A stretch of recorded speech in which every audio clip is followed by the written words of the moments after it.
हाय दोस्तों, आज हम लोग संप्रभुता या सॉवरेंटी पर बातचीत करेंगे और देखेंगे इसका अर्थ क्या है, इसकी प्रमुख विशेषताएं क्या हैं और इसके कितने प्रकार हैं। इन सब बिंदुओं पर हम चर्चा करेंगे और इसका पीडीएफ हम बनाए हैं, तो ये पीडीएफ हम आपको प्रोवाइड करा देंगे जिससे आप इसको डाउनलोड कर सकते हैं और इसका जो टू द पॉइंट करके हमने लिखा है इसको भी आप समझ सकते हैं। ठीक है, तो संप्रभुता को समझने से पहले हमें राज्य को समझना होगा। और आप जानते हैं किसी भी राज्य को राज्य हम तब कहते हैं जब उसमें ये चार एलिमेंट्स या तत्व होने चाहिए। अर्थात उसके पास यानी कि राज्य के पास अपनी एक टेरिटरी होती है, भूभाग होता है और उस भूभाग पर पॉपुलेशन होती है, जनसंख्या निवास करती है और उस जनसंख्या में न्याय व्यवस्था को बनाए रखने के लिए, लोक व्यवस्था को बनाए रखने के लिए और संसाधनों का उचित रूप से वितरण करने के लिए एक गवर्नमेंट होनी चाहिए और गवर्नमेंट के पास अपनी एक सॉवरेंटी होनी चाहिए, तो हम उसे राज्य कहते हैं। ठीक है, तो इसी सॉवरेंटी को आज हम समझेंगे। ये तीन एलिमेंट्स हैं, तो आप मोटा मोटा समझते हैं क्या होता है। ये जो चौथा एलिमेंट्स है इसी को आज हम समझेंगे। और किसी भी राज्य में अगर सॉवरेंटी नहीं है तो फिर हम उसे राज्य नहीं कह सकते। अगर आपसे यह कहा जाए कि भाई इन चार तत्वों में सबसे मोस्ट इम्पॉर्टेंट तत्व क्या है, तो यानी कि राज्य के लिए तो सॉवरेंटी है, क्योंकि सॉवरेंटी के बिना किसी राज्य को हम राज्य कह ही नहीं सकते यार। जिस प्रकार शरीर में अगर आत्मा को निकाल दें तो उस शरीर को हम जिंदा मनुष्य, भाई कोई आदमी चल फिर रहा है, उसके शरीर से आप आत्मा निकाल लीजिए, क्या वो मनुष्य रह जाएगा? नहीं रह जाएगा, क्योंकि उसके पास आत्मा ही नहीं है। उसी प्रकार स्टेट के लिए सॉवरेंटी है। जिस प्रकार बॉडी के लिए आत्मा है, उसी प्रकार स्टेट के लिए सॉवरेंटी है, अर्थात सॉवरेंटी स्टेट की आत्मा है। इस आत्मा को निकाल लेने पर हम स्टेट को स्टेट नहीं बोल सकते। ठीक है, तो ये इम्पोर्टेंस है इसका। और सॉवरेंटी अगर नहीं है तो आप जानते हैं कि जैसे आज़ादी के पहले भारत के पास टेरिटरी थी, पॉपुलेशन थी और एक गवर्नमेंट भी थी, चाहे वह ब्रिटिश रूल गवर्नमेंट हो या अंतरिम सरकार हो, हम उसे राज्य नहीं कह सकते थे क्योंकि उसके पास सॉवरेंटी नहीं थी। हम संप्रभु राज्य तब बने जब हमारा संविधान लागू हुआ और हम अपने आप को स्वयं संप्रभु घोषित किए तब। प्रेमबाल आप पढ़िए तो उसमें आपको मिलेगा। तो सॉवरेंटी बहुत ही इम्पोर्टेंट एलिमेंट्स है, इसी को आज हम समझेंगे। ओके, तो हम देख लेते हैं कि सॉवरेंटी की उत्पत्ति कैसे हुई। Sovereignty Latin word super plus anus से मिलकर बना है। यहाँ बीच में प्लस होगा तो सुपर प्लस एनस से मिलकर बना है, जिसका अर्थ होता है सुप्रीम पावर, अर्थात सर्वोच्च सत्ता। मतलब यह कि आंतरिक दृष्टि से सर्वोच्च और बाह्य रूप से स्वतंत्रता ही संप्रभुता है। भाई राज्य क्या है? राज्य के पास स्वयं की संप्रभुता होती है और उस संप्रभुता का उपयोग या प्रयोग सरकार द्वारा की जाती है। और आप जानते हैं कि राज्य एक अमूर्त धारणा है, राज्य का मूर्त रूप ही सरकार कही जाती है और इस प्रकार राज्य की संप्रभुता का प्रयोग भी सरकार करती है। और सरकार ही अपने राज्य के अंतर्गत रहने वाले विभिन्न प्रकार के समुदाय हों, ऑर्गेनाइजेशंस हों, संगठन हों, नागरिक हो, किसी पर भी सुप्रीम अथॉरिटी रखती है, कोई भी आदेश निर्देश दे सकती है। और वह आदेश निर्देश दे ही नहीं सकती, उस आदेश निर्देश को पालन भी करवा सकती है। उसके पास ये सर्वोच्च अथॉरिटी है। वहीं वो राज्य या सरकार किसी दूसरे स्टेट के साथ संबंध बनाने में स्वतंत्र है। कोई दूसरा राज्य उस पर अपनी प्रभुता नहीं झाड़ सकता, क्योंकि हम स्वयं संप्रभु हैं। संप्रभु का मतलब हम अपने शरीर और आत्मा के प्रभु हैं, हमें कोई दूसरा नहीं बताएगा। जैसे इंडिया है तो इंडिया को भाई यूएसए या रसिया नहीं बताएंगे कि आपको ऐसे करना है। भाई हम अपने हित को जानते हैं, आप हमें नहीं बता सकते, क्योंकि हम भी संप्रभु हैं जैसे आप संप्रभु हैं। तो इंटरनेशनल लेवल पर अगर इंडिया चाहे तो भाई इनसे संबंध बनाए या इनसे बनाए, कोई क्लेम नहीं करेगा कि आप ये ऐसा क्यों कर रहे हैं, क्योंकि हम संप्रभु हैं। तो आई होप आपको ये समझ में आया होगा। इसी चीज़ को हम दो पार्टों में बांट कर देख लेते हैं। पहला है आंतरिक और दूसरा है बाह्य या एक्सटर्नल। ठीक है, अब जो इंटरनल सॉवरेंटी है, इंटरनल सॉवरेंटी के प्रतिपादक बोंदा है, जिन्हें बोदिन भी कहा जाता है। इन्होंने इंटरनल सॉवरेंटी का प्रतिपादन अपनी book the sixth book of the Republic में किया और उसमें इन्होंने बताया कि इंटरनल सॉवरेंटी वह सॉवरेंटी है जो राज्य का प्रयोग यानी कि राज्य की संप्रभुता का प्रयोग सरकार करती है। तो सरकार अपने पेरिफेरी या भूभाग के अंतर्गत रहने वाले सभी नागरिकों या प्रजाजनों पर सुप्रीम अथॉरिटी रखती है, कोई भी आदेश निर्देश दे सकती है और वह आदेश निर्देश ही नहीं देती बल्कि उसका पालन भी कराती है। इस प्रकार की बात बोंदा ने अपनी book the six books of the Republic में किया। वहीं बाह्य जो एक्सटर्नल सॉवरेंटी है उसके प्रतिपादक ग्रोसियस हैं। इन्होंने इसका प्रतिपादन यानी कि एक्सटर्नल सॉवरेंटी का प्रतिपादन अपनी book the law of the war and peace में किया और बताया कि बाह्य संप्रभुता वह संप्रभुता है जिसमें कोई भी राज्य किसी दूसरे राज्य से संबंध बनाने में स्वतंत्र होता है। कोई उस पर जानबूझकर प्रभुता नहीं झाड़ सकता क्योंकि उसके पास अपनी एक सॉवरेंटी है। और आज आपको कहीं न कहीं पूरे विश्व में हर एक राज्य कहीं ना कहीं आपको सॉवरेन दिखते होंगे जो अपना इंटरनल और एक्सटर्नल दोनों जो रिलेशन है उनको मैनेज कर सकते हैं, कोई दूसरा उन्हें नहीं बताएगा। ओके, तो ये आई होप आपको ये क्लियर हुआ होगा। अब हम वेरियस डेफिनेशंस, विभिन्न प्रकार की जो परिभाषाएं विद्वानों ने दी उनको समझ लेते हैं। सबसे पहली परिभाषा गार्नर की है। डॉक्टर गार्नर ने परिभाषा दिया अपनी book introduction to political science में और इसमें उन्होंने बताया कि प्रभुसत्ता राज्य की ऐसी विशेषता है जिसके कारण वह कानून की दृष्टि से केवल अपनी इच्छा से बंधा होता है, अन्य किसी की इच्छा से नहीं। अन्य कोई शक्ति उसकी अपनी शक्ति को सीमित नहीं कर सकती। इस प्रकार की बात गार्नर ने की। वहीं बोंदा कहते हैं कि संप्रभुता नागरिकों और प्रजाजनों के ऊपर सर्वोच्च शक्ति है जिस पर कानून का कोई अंकुश या बंधन नहीं होता, अर्थात उसके ऊपर जो लिमिटेशंस है किसी लॉ का नहीं होता। इस प्रकार की बात बोंदा कहते हैं। विलोबी कहते हैं कि संप्रभुता राज्य की सर्वोच्च इच्छा होती है, एक जो supreme will of the power होती है स्टेट की, वो सॉवरेंटी होती है। पोलाक कहते हैं कि संप्रभुता वह शक्ति है जो न तो अस्थायी है और न तो किसी दूसरे के द्वारा दी गई है और न वह किन्हीं ऐसे नियमों के अधीन है जिन्हें वह बदल सके। ग्रोसियस ने संप्रभुता की परिभाषा करते हुए कहा कि संप्रभुता उस व्यक्ति में निहित सर्वोच्च राजनैतिक शक्ति है, एक पॉलिटिकल पावर है जिसके कृत्य अन्य किसी पर आश्रित ना हो। भाई वो कार्य करेगा तो कोई दूसरे पर आश्रित नहीं रहेगा, वो अपने से करेगा और जिसकी आज्ञा का उल्लंघन ना किया जा सके, वो सॉवरेंटी है। ऐसी बात ग्रोसियस करते हैं। अब हम संप्रभुता का एवोल्यूशन देख लेते हैं कि भाई संप्रभुता तो मोस्टली आपको मॉडर्न कॉन्सेप्ट के रूप में देखने को मिलता है, लेकिन संप्रभुता एंसेंट मिडिवल एज में भी आपको देखने को मिलती है। भाई एंसेंट एज में आपको मोनार्कियल सिस्टम में, मोनार्की व्यवस्था में, राजतंत्रीय व्यवस्था में देखने को मिलती थी जिसमें राजा उसका प्रयोग करता था। और टेरनी अर्थात नृशतंत्र या निरंकुश तंत्र आप जिसे कहते हैं, भाई कोई निरंकुश शासक उसका प्रयोग करता था। तो एंसेंट टाइम में आपको इस फॉर्म में सॉवरेंटी देखने को मिलती है। वहीं मिडवल एज में आप आएंगे तो उसमें मोनार्की, राजतंत्रीय व्यवस्था, राजशाही तो था ही, वहीं चर्च ने जो है सॉवरेंटी का प्रयोग करना स्टार्ट कर दिया था और चर्च कहीं न कहीं मोनार्की यानी कि राजा पर भी अपना कहीं न कहीं सॉवरेंटी दिखाने लगा था। लेकिन आप जानते हैं कि मिडवल एज में चेंजेस आए भाई, रेनेसा हुआ, पुनर्जागरण हुआ, धर्म सुधार आंदोलन हुए, प्रबोधन हुआ, कई सारी क्रांतियाँ हुई। उसके परिणाम स्वरूप जो है चर्च का प्रभुता घट गया और जो है मॉडर्न कॉन्सेप्ट के रूप में डेमोक्रेसी आया।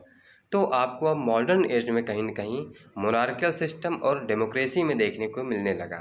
और धीरे धीरे आज जो 21वीं शताब्दी है तो वहीं हर एक मतलब कि विश्व में हर एक देश में कहीं ना कहीं आपको डेमोक्रेसी फॉर्म ऑफ गवर्नमेंट देखने को मिलती है। और डेमोक्रेसी में आप जानते हैं कि संप्रभु कौन होती है? जनता होती है भाई।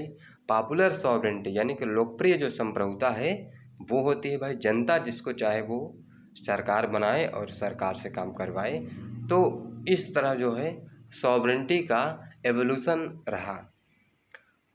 संप्रभुता जो है आप जानते हैं कि संप्रभुता आधुनिक काल में इसका सबसे पहले प्रयोग बोंदा ने किया, जिसे संप्रभुता या आंतरिक संप्रभुता का जनक भी माना जाता है।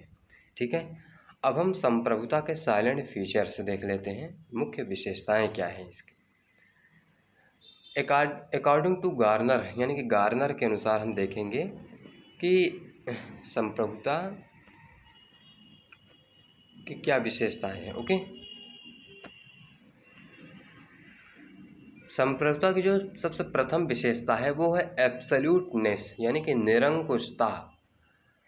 निरंकुशता वैसे आपको अलग शब्द लग रहा होगा, ये नेगेटिविटी दर्शा रहा होगा कि निरंकुशता का मतलब कोई चाहे जिस तरह का व्यवहार करे, लेकिन जो निरंकुशता है राज्य की वो वैधानिक दृष्टि से निरंकुश है। वैधानिक दृष्टि से वह निरंकुश है, बाकी किसी भी दृष्टिकोण से वह निरंकुश नहीं है। ठीक है, इस तरह जो है संप्रभुता की सबसे प्रथम विशेषता है एब्सोल्यूटनेस।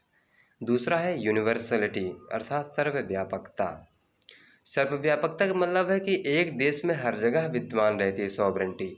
ऐसा नहीं है कि आप किसी पर्वत पर चढ़ जाएं या फिर आप ज़मीन खोदकर उसके अंदर घुस जाएं और कहें कि हम राज्य की संप्रभुता से अलग हो गए, तो ऐसा नहीं हो सकता। संप्रभुता हर एक जगह निवास करती है भाई। जितने भी अगर कोई राज्य वाटर वेलफेयर के मतलब वाटर से लग रहा है, पानी से लग रहा है, टच कर रहा है, तो पानी के एरियाज़ भी उसका कहीं ना कहीं सॉवरेंटी होता है। और लैंड पर तो है ही, स्पेस पर भी कहीं ना कहीं सॉवरेंटी देखने को मिलती है भाई। कोई भी आप जानते हैं कि अगर आपके देश की हवाई जहाज़ किसी दूसरे देश के ऊपर से आप ले जाएंगे तो उस राज्य की आज्ञा लेनी पड़ती है, क्योंकि उसका जो स्पेस है वो भी उसका है, स्वयं उस राज्य का है और उस राज्य का है, अर्थात उसके ऊपर आपको क्या करना होगा? परमिशन लेना ही होगा। इस प्रकार संप्रभुता आकाश से लेकर पाताल जो कह सकते हैं हर एक जगह निवास करती है। ठीक है, तीसरा है अस्थायित्व अर्थात सरकार के बदलने पर नहीं बदलती। जब तक राज्य है तब तक सॉवरेंटी है। भाई राज्य रहेगा तो सॉवरेंटी आई, बदलती तो सरकारें हैं 5 साल बाद और फिर दूसरी सरकारें आती हैं, लेकिन संप्रभुता कभी भी नहीं बदलती, क्योंकि जब तक राज्य है तब तक संप्रभुता है। तीसरा है अपृथक्करणीयता अर्थात राज्य से कभी भी अलग नहीं की जा सकती। हम जिस प्रकार हम बताएं आपको पहले, जिस प्रकार हम एक बॉडी से आत्मा को नहीं अलग कर सकते, उसी प्रकार हम सॉवरेंटी को राज्य से अलग नहीं कर सकते। अगर हम सॉवरेंटी को राज्य से अलग कर देंगे तो वो फिर राज्य नहीं रह जाएगा। ठीक है, जो पांचवी विशेषता है वो है इनविजिबिलिटी अर्थात अविभाज्यता। संप्रभुता को हम विभाजित नहीं कर सकते। क्यों? क्योंकि संप्रभुता को जैसे ही हम डिवाइड करेंगे, विभाजित करेंगे, वैसे ही दो संप्रभुता बन जाएगी।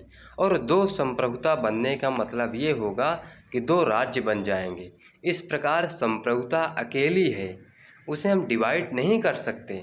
संप्रभुता एक है और राज्य के अंतर्गत एक ही संप्रभुता निवास कर सकती है, दो संप्रभुता कभी भी हो ही नहीं सकती। ठीक है, वही बात यहाँ 6वें नंबर पर लिखा है अनन्यता एक्सक्लूसिवनेस अर्थात एक राज्य में एक ही संप्रभुता हो सकती है। भाई एक राज्य में दो संप्रभुता होने का मतलब दो राज्य हो गए फिर, क्योंकि संप्रभुता एक राज्य में एक ही हो सकती है, डबल कभी भी नहीं होगी। ये हमेशा आप याद रखेंगे। ठीक है, और जो 7वां विशेषता है इसकी वो है राज्य के जन्म के साथ ही संप्रभुता का भी जन्म हो जाता है, जिसे मौलिकता कहते हैं। अर्थात जैसे ही हम राज्य का जन्म हुआ वैसे ही संप्रभुता का भी जन्म हो जाता है। बिना सॉवरेंटी के राज्य हो ही नहीं सकता और बिना राज्य के सॉवरेंटी हो ही नहीं सकती। इस चीज़ को आप बहुत ही बेसिकली देख सकते हैं हर एक राज्य में। ठीक है, तो आई होप आपको ये क्लियर हुआ होगा। अब हम सॉवरेंटी के काइंड्स यानी कि काइंड्स ऑफ सॉवरेंटी पर चर्चा कर लेते हैं। जो प्रकार हैं संप्रभुता के वो हम 3-4 फेज़ों में देख सकते हैं। पहला ए करके हमने लिखा है। ए में हम 2 चीज़ देखेंगे, एक नॉमिनल और एक रियल, अर्थात नाम मात्र की संप्रभुता और वास्तविक संप्रभुता। नाम मात्र की संप्रभुता वो संप्रभुता है जिसको मतलब कि जैसे संविधान में जिस व्यक्ति को संप्रभुता का प्रयोग करने के लिए दिया गया हो और वह व्यक्ति उस संप्रभुता का प्रयोग न करता हो तो वो नाम मात्र की संप्रभुता होगी।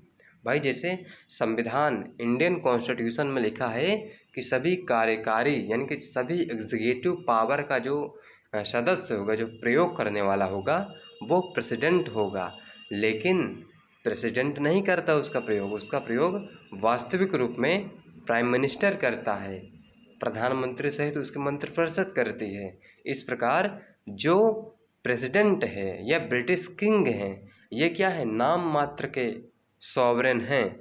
वास्तविक संप्रभुता का प्रयोग तो पार्लियामेंट करती है, प्रधानमंत्री सहित उसकी मंत्रिपरिषद करती है। इस प्रकार आपने देखा कि संप्रभुता जो होती है वो एक नाम मात्र की होती है, दूसरी वास्तविक होती है। नाम मात्र की उसे कहते हैं जिसे वास्तविक रूप में दिया गया हो लेकिन वो प्रयोग न कर रहा हो बल्कि प्रयोग करने वाला दूसरा हो, उसे हम नॉमिनल और रियल सॉवरेंटी कहते हैं। आपने 2 शब्द सुने होंगे, एक होता है शासनाध्यक्ष और दूसरा होता है राज्याध्यक्ष। शासनाध्यक्ष वो होता है जो शासन का अध्यक्ष होता है और शासन का अध्यक्ष प्रधानमंत्री होता है, प्रधानमंत्री सहित उसकी मंत्रिपरिषद होती है। और राज्याध्यक्ष वो होता है जो राज्य का अध्यक्ष होता है, जैसे इंडियन प्रेसिडेंट और ब्रिटिश किंग। ठीक है, तो ये टर्म्स आपको क्लियर हुए होंगे। अब हम बी नंबर का देखते हैं जो है लीगल सॉवरेंटी। ठीक है, इसमें भी 2 है, एक लीगल सॉवरेंटी, एक पॉलिटिकल सॉवरेंटी। ठीक है, तो सबसे पहला हम लीगल सॉवरेंटी को देख लेते हैं। कानूनी संप्रभुता क्या होती है? कानूनी संप्रभुता वो है कि जिसके पास कानून निर्माण करवाने और पालन करवाने की शक्ति है वो लीगल सॉवरेन है। जैसे राज्य भाई कानून निर्माण करवा सकता है और उसका पालन भी करवा सकता है। इस प्रकार लीगल सॉवरेंटी आपको देखने को मिलती है। और इसके समर्थक कौन हैं? तो समर्थक पहला बोंदा हैं, जिन्होंने अपनी book the 6 books of the Republic में इसका समर्थन किया, किसका, लीगल सॉवरेंटी का। ठीक है, दूसरा हॉब्स हैं, हॉब्स ने लेवियाथन में इसका समर्थन किया। ऑस्टिन ने अपनी बुक लेक्चर ऑन ज्यूरिस्प्रूडेंस में इसका समर्थन किया। और वहीं बेंथम ने इसका समर्थन ए फ्रेगमेंट ऑफ गवर्नमेंट में किया। अब हम लीगल सॉवरेंटी की प्रमुख विशेषताएं क्या हैं उसको देख लेते हैं। लीगल सॉवरेंटी की जो प्रथम विशेषता है वो है निश्चित व न्यायालय द्वारा स्वीकृत है, अर्थात राज्य द्वारा बनाया गया कानून निश्चित होता है और न्यायालय द्वारा स्वीकृत होता है। दूसरा है व्यक्ति या व्यक्तियों के समूह में निहित है, रीति रिवाज या परंपरा में नहीं होती। भाई हम ये लीगल सॉवरेंटी किसी व्यक्ति के समूह इंस्टीट्यूशंस में ये निवास कर सकती है, किसी रीति रिवाज, परंपरा, धार्मिक विश्वास इसमें ये नहीं होती। ठीक है, तीसरा है निश्चित, संगठित, स्पष्ट और विधि द्वारा मान्य। चौथा है यह व्यक्ति को सभी अधिकार प्रदान करती है। तो ये बात सही है, क्योंकि लीगल सॉवरेंटी में आप देखेंगे कि आपको कई प्रकार के फंडामेंटल राइट्स दिए जाते हैं, मूल अधिकार दिए जाते हैं। आपको बोलने की आज़ादी है, आपको व्यवसाय करने की आज़ादी है, आपको कल्चरल आज़ादी भी दे दी जाती है, आपको समता का अधिकार दे दिया जाता है। इस तरह के अधिकार इसमें दिए जाते हैं। दूसरा है पॉलिटिकल सॉवरेंटी। पॉलिटिकल सॉवरेंटी क्या होती है, यानी कि राजनीतिक संप्रभुता।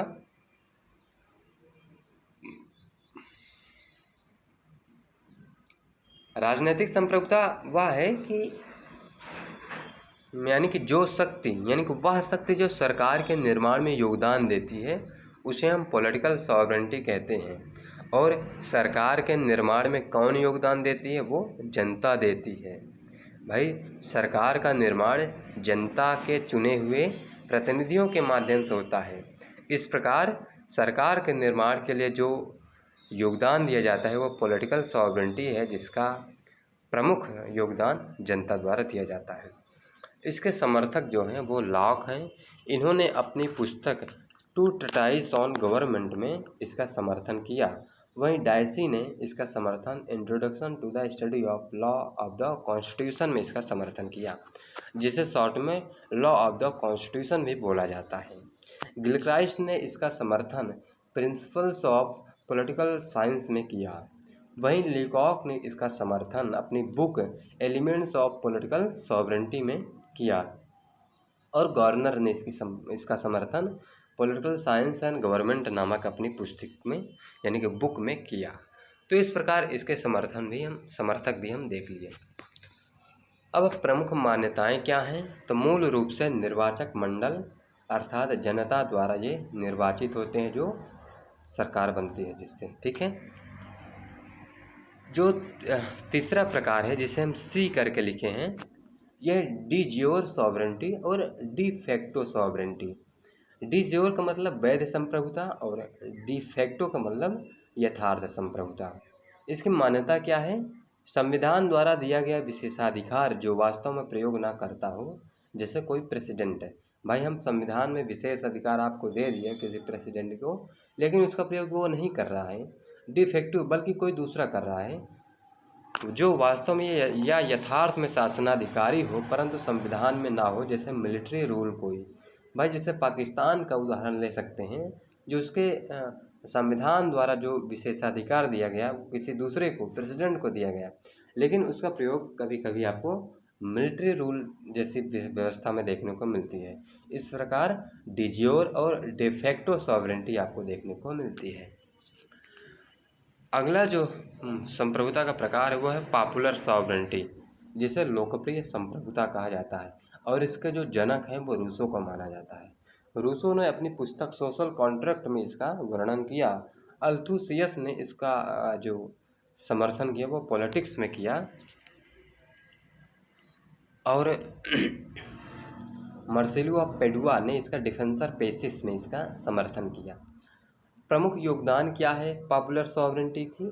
तो ये आधुनिक लोकतंत्र यानी कि आधुनिक लोकतंत्र का आधारभूत सिद्धांत बनकर सामने आया है, ठीक है। तो आप जानते हैं कि जो आधुनिक इसका जो पॉपुलर सॉवरेंटी का कॉन्सेप्ट है वो मूल रूप से इसी संप्रभुता पर आधारित है, ठीक है। अब मान्यता क्या है? तो संप्रभुता जनता में निहित है। पॉपुलर सॉवरेंटी वाले कहते हैं भाई जनता कहाँ निवास करती है? जनता में। संप्रभुता कहाँ निवास करती है? जनता में। इस प्रकार की बात पॉपुलर सॉवरेंटी वाले करते हैं, ठीक है। जो अगला प्रकार इसको देखेंगे वो है विजडम एंड जस्टिस सॉवरेंटी। इसकी मान्यता है कि यह है कि यह लोकप्रिय संप्रभुता के विरोध में आया और इसके प्रमुख जो प्रतिपादक है वो फ्रांसीसी विचारक हैं। इसके समर्थक गीजो, क्रोस्ता, कुंजा जैसे विचारक आपको देखने को मिलते हैं। और गीजो ने तो यहाँ तक कहा कि लोकप्रिय संप्रभुता जनता की संप्रभुता नहीं है, यह तो एक शक्तिशाली गुट का निर्बल गुटों के ऊपर शक्ति का शासन है और कुछ नहीं। तो इस प्रकार हमने संप्रभुता का अर्थ, प्रमुख विशेषता और इसके प्रकारों की चर्चा की। अभी इसके दो प्रमुख प्रकार बच रहे हैं, जिसे ऑस्टिन का संप्रभुता सिद्धांत और बहुलवादी सिद्धांत, ठीक है। मोनिस्टिक थ्योरी ऑफ सॉवरेंटी और जिसे आप कहते हैं प्लूरलिस्टिक थ्योरी ऑफ सॉवरेंटी, इन दोनों की चर्चा करना बाकी है। इसकी चर्चा हम आपको अगले वीडियो में आपके साथ कर लेंगे। तब तक के लिए धन्यवाद। और अभी आप चैनल पर न्यू हैं तो चैनल को सब्सक्राइब कर लीजिएगा और बेल आइकन को प्रेस कर लीजिएगा, जिससे हम इसी प्रकार के वीडियो डालें तो आपको रोज़ाना मिलता रहे। Thank you. इसका PDF हम आपको प्रोवाइड करा देंगे। धन्यवाद।